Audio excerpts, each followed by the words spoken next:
الحمد للہ رب العالمین والصلاة والسلام علی رسولہ نبی الکریم وعلی آلہ واصحابہ اجمعین اما بعد فاعوذ باللہ من الشیطان الرجیم بسم اللہ الرحمن الرحیم ادفع باللتی ہی احسن السیئہ نحن عالم بما یصفون قل رب اعوذ بک من ہمزات الشیاطین واعوذ بک من رب ان یحضرون حتی اذا جاء احد من الموت قال رب راجعون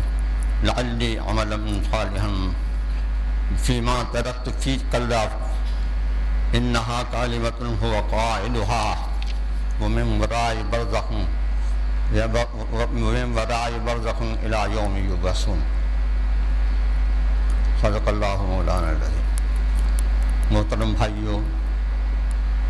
جو سلسلہ یہاں چل رہا تھا درس کا، اس سے پہلے جو کچھ کہا گیا اس میں بھی تقوی کی بات تھی، خوف آخرت کی بات تھی۔ میں نے بھی چند آیات جو ہیں سورہ مومنون کی آپ سے سامنے پڑھی ہیں، اور اس میں اسی تقوی کا ایک اور پہلو سامنے رکھا گیا ہے۔ وہ پہلو یہ ہے کہ یہ دوستیاں دشمنیاں چلتی رہتی ہیں۔ اس وقت تو ظاہر ہے یہ بہت زور شور سے تھی،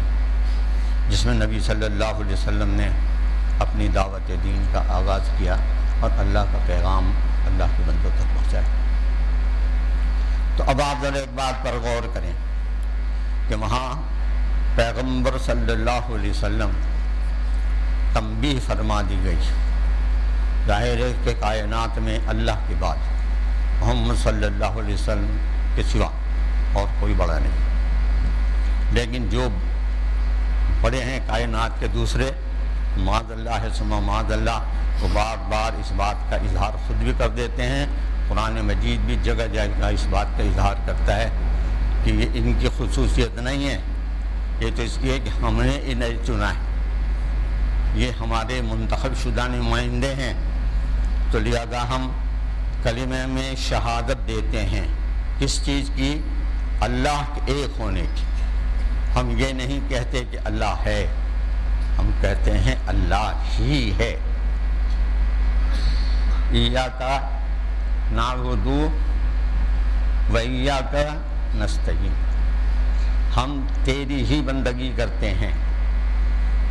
یعنی آغاز نماز آپ سمجھتے ہیں سورۃ الفاتحہ سے ہوتا ہے، اور سورۃ الفاتحہ کی جو کیفیت ہے وہ یہ ہے کہ لا صلاۃ الا بسورۃ الکتاب، کوئی نماز نہیں بغیر سورہ فاتحہ کی۔ اور سورہ فاتحہ کا ذکر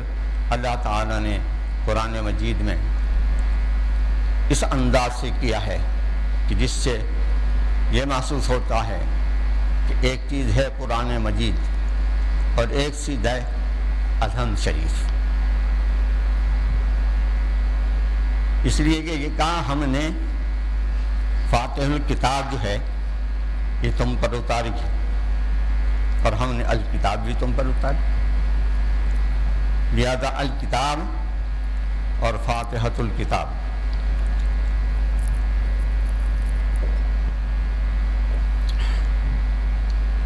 یہ دو چیزیں ہیں جو اللہ نے نازل فرمائیں۔ قرآن کا دیباچہ ہے، جو کچھ قرآن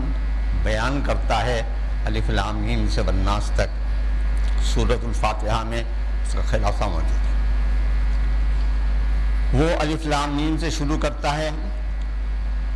تو جن لوگوں کو قرآن سے فیض پہنچے گا، جو قرآن سے فائدہ اٹھائیں گے، ان کی خصوصیات اس نے بیان کر دی۔ ذالک الکتاب لا ریب فیہ،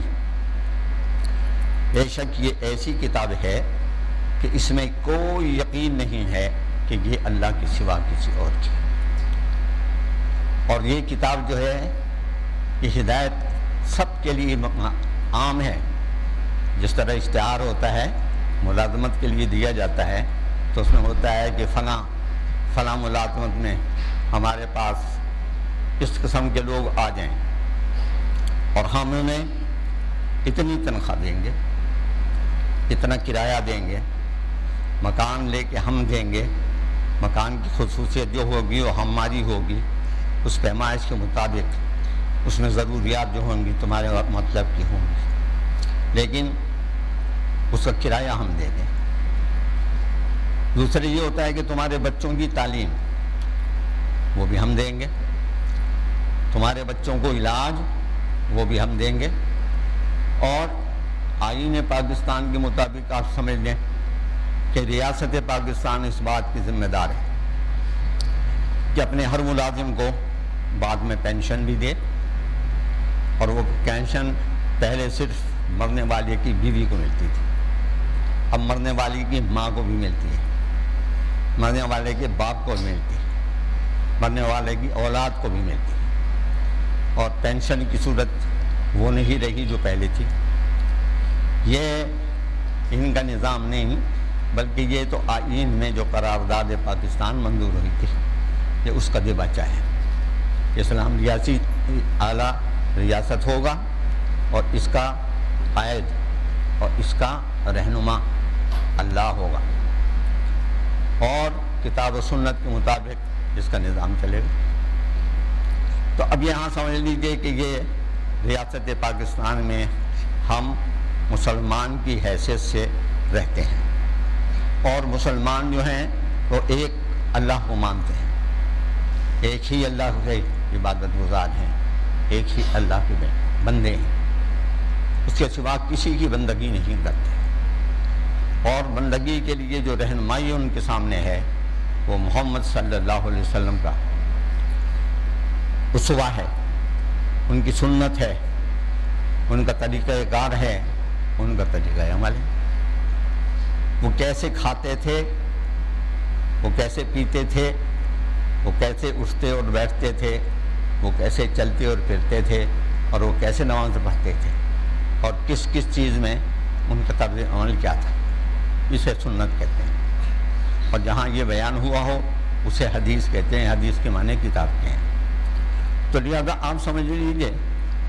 کہ قرآن مجید جس بات کو مطالبہ اہل ایمان سے کرتا ہے وہ یہ ہے کہ ہم اشتہار عام دے رہے ہیں، ہم سے جنت لینی ہے، ہمارے پاس آؤ، ہم سے وہاں نہریں لینی ہیں دودھ اور شہد کی، تو ہمارے پاس آؤ، ان سے وہاں تمہیں جو مانگو وہ دیا جائے گا، اور جو تمہارے سے وعدہ کیا جا رہا ہے وہ وعدہ یہ ہے کہ جس چیز کی طلب تم کرو گے وہ تمہیں دیا جائے گا۔